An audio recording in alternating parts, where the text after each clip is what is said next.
ओम सूर्याय नमः। नमस्कार भक्तजनों, आपका आपके अपने चैनल पर स्वागत है। आपका दिन शुभ एवं मंगलमय हो। आज की इस वीडियो में हम पुष मास के महात्म्य का दूसरा अध्याय सुनेंगे। इस अध्याय में हम श्री कृष्ण व सांब का संवाद व सूर्य नारायण की आराधना के बारे में जानेंगे। तो आइए भक्तजनों सुनते हैं पुष मास के महात्म्य का दूसरा अध्याय।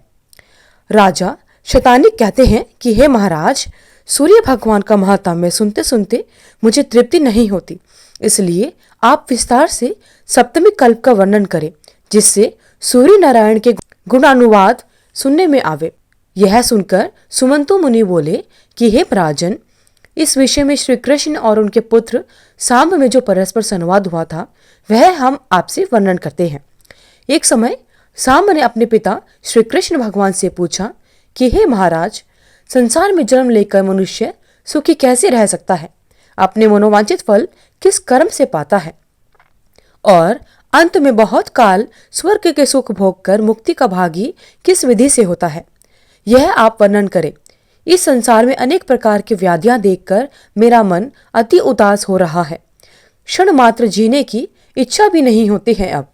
इसलिए आप ऐसा उपाय बताइए कि जितने दिन संसार में रहे उतने दिन आदि व्याधि से पीड़ित ना हो और फिर इस संसार में जन्म ना हो। पुत्र की यह प्रार्थना सुनकर श्री कृष्ण भगवान बोले कि हे पुत्र, देवता की आराधना से यह बात प्राप्त हो सकती है। देवता अनुमान और आगम से सिद्ध है। विशिष्ट देवता की विशिष्ट पुरुष आराधना करे तो विशिष्ट ही फल पाते हैं। यह सुनकर सांब ने कहा कि महाराज, पहले देवताओं के होने में ही संदेह है। कई पुरुष कहते हैं कि वे है ही नहीं, विशिष्ट देवता को कैसे जाने? पुत्र का यह संदेह सुनकर श्री कृष्ण भगवान ने कहा कि हे पुत्र, शास्त्र से, अनुमान से और प्रत्यक्ष देवताओं से होना ही सिद्ध है। यह सुन सांब ने कहा कि जो प्रत्यक्ष भी देवता सिद्ध हो सकते हैं तो उनके साधन के लिए अनुमान और शास्त्र की अपेक्षा नहीं है। तब श्री कृष्ण ने कहा कि हे पुत्र, सब देवता प्रत्यक्ष नहीं होते। शास्त्र और अनुमान से ही हजारों देवताओं का होना सिद्ध होता है। सांब ने कहा कि महाराज, जो देवता प्रत्यक्ष हो, प्रथम आप उसी का वर्णन करें। शास्त्र और अनुमान से सिद्ध देवताओं का वर्णन पीछे करना। तब श्री कृष्ण कहने लगे कि हे पुत्र, प्रत्यक्ष देवता तो सूर्य नारायण है, जिनसे बढ़कर कोई दूसरा देवता नहीं हो सकता।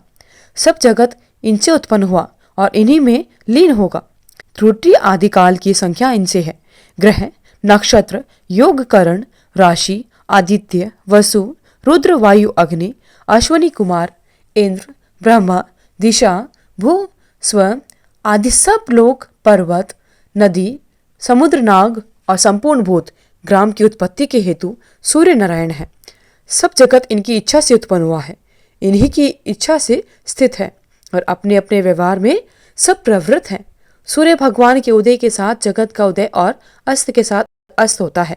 इनसे अधिक ना कोई देवता हुआ है और ना हो। इनके संपूर्ण गुण और प्रभाव 100 वर्ष में भी वर्णन नहीं कर सकते। इनके सबके स्वामी, सबके बनाने वाले और संहारकर्ता यही हैं। मंडल रचना कर सायंकाल और प्रातःकाल जो पुरुष इनका पूजन कर कर उपस्थान करे वह सब सिद्धियां पाता है। लेकिन जो प्रत्यक्ष सूर्य नारायण का पूजन करे उनको कौन पदार्थ दुर्लभ है? जो इनका मंत्र जपे, हवन करे, पूजन करे, सब कामनाएं पाता है और अंत में इनके लोक में निवास करता है। हे पुत्र, जो तुम संसार में सुख चाहते हो और भक्ति मुक्ति की इच्छा रखते हो तो विधि पूर्वक सूर्य नारायण की आराधना करो। आध्यात्मिक, अधिभौतिक और अधिदैविक दुख तुमको कभी नहीं होंगे। जो सूर्य नारायण भगवान की शरण में जाता है उनको किसी प्रकार का भय नहीं होता। हमने सूर्य भगवान की बहुत काल आराधना की, तब यह दिव्य ज्ञान पाया है। इससे बढ़कर मनुष्य के लिए कोई हित उपाय नहीं है। हे सांब, हमने यह बहुत संक्षेप में कहा है। श्री कृष्ण कहते हैं कि सांब, अब हम सूर्य नारायण के पूजन का विधान कहते हैं, जिसके करने से संपूर्ण पाप और विघ्न निवृत्त होते हैं। प्रातःकाल उठकर शौच आदि से निवृत्त हो, नदी के तट पर जाकर आचमन कर शुद्ध मृत्तिका से शरीर को लीप कर सूर्योदय के समय स्नान करें।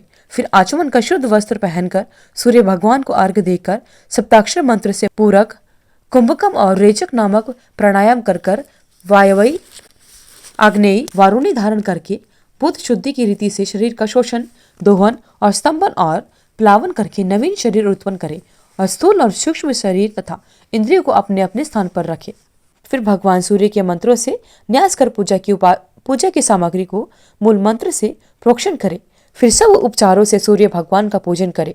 दिन के समय मूर्ति में और रात्रि को अग्नि में सूर्य नारायण का पूजन करें। प्रभात के समय पूर्वाभिमुख, सायंकाल को पश्चिमाभिमुख और रात्रि के समय उत्तराभिमुख होकर पूजन करें। ओम खगोलकाय स्वाहा इस सप्ताक्षर मूल मंत्र से सूर्य मंडल के बीच षटदल कमल का ध्यान करके उसके मध्य में सूर्य नारायण की मूर्ति को ध्याना चाहिए।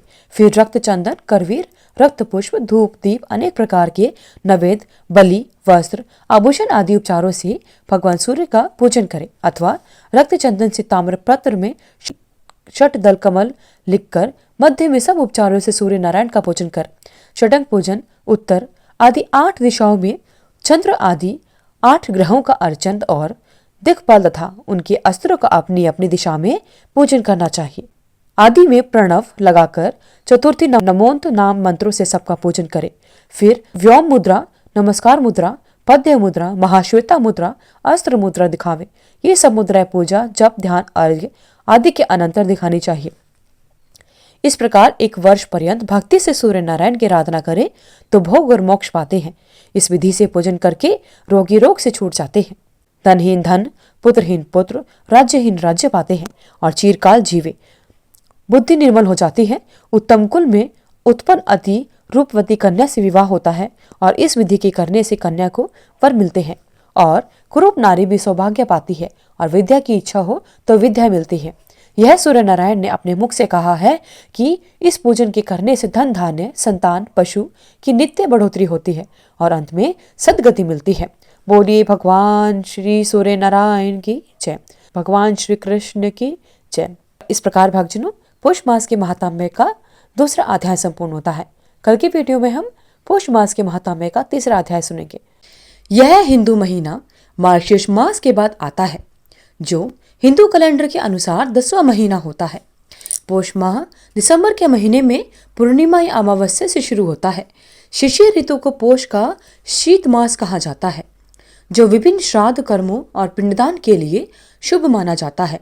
इस दौरान सूर्य देव की पूजा की जाती है।